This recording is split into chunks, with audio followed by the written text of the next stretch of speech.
Diana terbiasa dimanja oleh orang tuanya, sehingga untuk melakukan apapun dia tidak bisa melakukannya seorang diri, dan harus ada yang menemaninya atau membantunya. Sejak kecil memang diperlakukan seperti itu, kemudian terbiasa sampai ia beranjak dewasa. Dari kebiasaannya tersebut, Diana seringkali lebih mengandalkan orang lain daripada harus melakukannya sendiri, dan ketika kemauannya tidak dituruti, ia akan merajuk pada orang tuanya. Hingga suatu saat, Diana telah lulus dari sekolah SMP-nya yang dimana ia akan segera bersekolah ke sekolah SMA. Letak SMA-nya sangat jauh dari rumahnya. Sedangkan ia tidak bisa mengendarai motor sendiri. Selama ini ia diantar jemput oleh fasilitas mobil antar jemput di sekolahnya. Di malam harinya, Diana kebingungan harus bagaimana.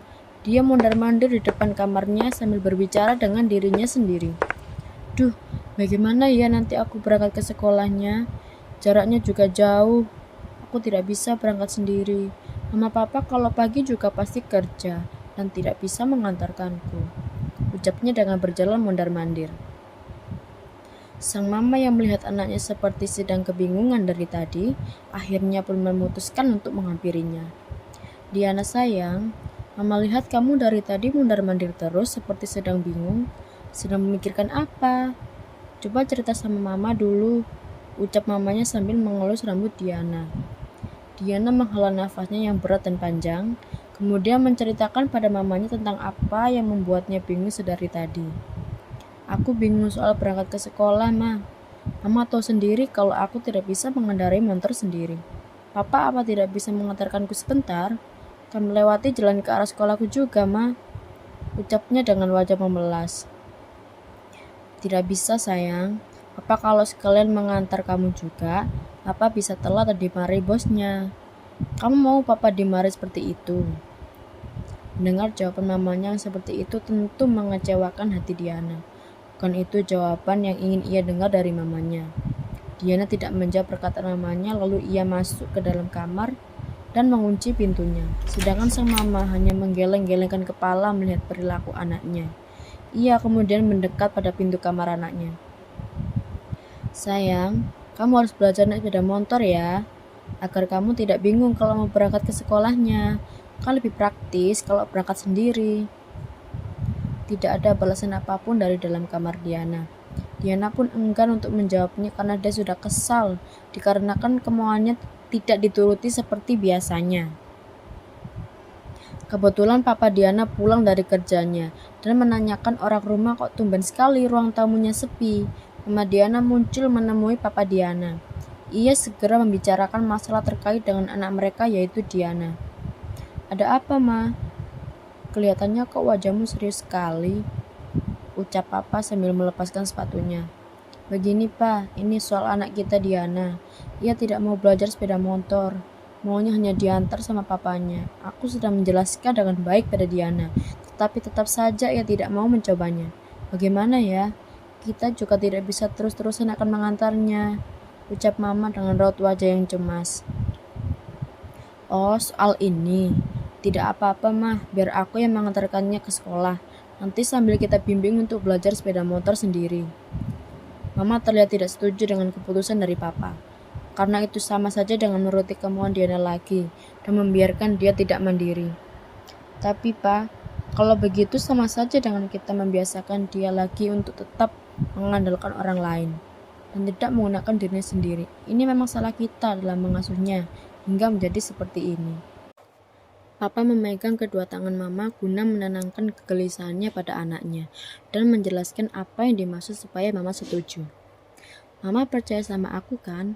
Aku ini papanya. Aku mampu mengarahkan anakku sendiri darah dagingku. Iya, Pak. Mama pasrah saja dengan keputusan yang Papa buat. Keesokan harinya, yaitu waktunya Diana untuk pergi ke sekolah barunya. Diana bangun pagi-pagi buta, karena ia tidak mau terlambat untuk hari pertamanya. Ia segera menyiapkan buku-buku pelajaran dan meminta tolong mamanya untuk membuatkan sarapan, karena dia tidak bisa memasak. Setelah menyiapkan bukunya, ia bergegas ke kamar mandi sebelum waktunya habis. Di samping itu, Mama menanyakan kembali pada Papa, apakah ini cara yang tepat? Papa hanya membalas dengan perlakuan lembutnya. Ia mengelus punggung sang mama menandakan untuk tidak usah khawatir secara berlebihan. Papa, mama lagi ngapain di situ? Papa udah siap ya?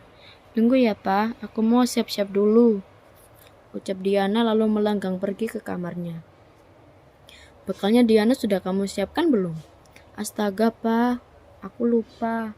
Sebentar aku siapkan dulu, ucap mama sambil berlari ke arah dapur. Selang beberapa menit kemudian, Diana muncul dari dalam kamarnya dan menemui papanya. Papa, ayo kita berangkat, ucap Diana sambil membawa tasnya. Sebentar Diana, bekalmu belum selesai mama buat. Tunggu dulu ya di sini. Raut wajah Diana langsung kesal begitu mendengar perkataan papanya. Bagaimana bisa bekalnya belum siap, sedangkan waktunya udah hampir habis. Bahkan kalau berangkat sekarang pun Diana akan mepet sampainya. Apalagi ini disuruh menunggu bekalnya yang belum jadi. Bisa telat pikirnya. Diana pun menghampiri mamanya di dapur untuk mempercepat menyiapkan bekalnya. Mama, boleh minta tolong cepat sedikit tidak? Aku bisa telat, Ma, kalau terlalu menunggu lama. Maaf ya, Mama tadi lupa karena sedang fokus mengobrol dengan papamu, ucap Mama sambil menyiapkan bekal. Kok bisa lupa? Mama nih keasikan ngobrol sama papa, jadi lupa kan? Ucapnya sambil berkacak pinggang. Mama memasukkan bekalnya ke dalam tas Diana dan tidak merespon apa yang Diana katakan. Sudah, sana berangkat. Papamu bisa terlambat juga nanti. Jangan terlalu ngebut ya, bilang ini sama papa. Diana pun melihat ke arah jam dinding. Alangkah terkejutnya dia bahwa jam sudah sangat mepet. Dia harus cepat-cepat berangkat sekarang. Diana langsung berlari menghampiri ayahnya. Papa, ayo berangkat. Iya, waktunya sudah mepet sekali. Pamitan dulu ya sama mama, habis itu kita berangkat. Diana berpamitan pada mamanya, kemudian menyusul papa untuk berangkat ke sekolah. Di sepanjang jalan itu, sepeda motor yang dikendarai papanya sedikit ngebut karena mengejar keterlambatan waktu. Tapi untungnya Diana bisa sampai tepat waktu, hanya selisih 3 menit saja. Setelah mengantarkan Diana, papa tentu saja langsung berangkat kerja. Jam masuk kerjanya juga sudah mepet sekali, sehingga ia ngebut di jalanan dan tanpa sadar ada sebuah mobil dari arah yang berlawanan dengan kecepatan penuh menabrak sepeda motornya. Orang-orang langsung berkerumunan untuk membantu, dan sudah dipastikan bahwa papa meninggal di tempat akibat benturan yang sangat keras. Para warga setempat segera menelpon istrinya untuk memberitahu apa yang terjadi. Mama yang sedang memegang sapu untuk membersihkan rumah saat itu langsung menjatuhkan sapu yang dipegangnya ketika mendengar berita buruk tentang suaminya. Baru saja tadi ia berpesan untuk jangan ngebut di jalanan dan kekhawatirannya pun terjadi. Mama terduduk lemas dan menangis sekeras-kerasnya hingga para tetangga mendengar tangisannya, kemudian menghampirinya untuk mengetahui apa yang terjadi. Para tetangga berusaha menenangkan Mama. Mereka memberi arahan untuk memberitahu kejadian ini pada Diana.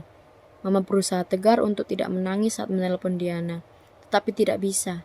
Tangisnya langsung pecah. Mama yang benar saja. Mama tidak bohong kan? Jawab, Ma. Ini tidak lucu. Mama tidak berbohong, Diana. Awalnya Mama juga berpikir begitu, tapi ini kenyataan. Pecahlah tangis Diana. Ia sungguh menyesal. Ia sadar akan kesalahannya. Andai saja kalau ia tidak meminta tolong papanya untuk mengantar, pasti papa masih hidup sampai saat ini dan masih berada di kantornya. Diana merutuki dirinya sendiri. Ia merasa bahwa dirinya anak yang sangat durhaka. Ia bahkan tidak diberi kesempatan untuk meminta maaf kepada papanya.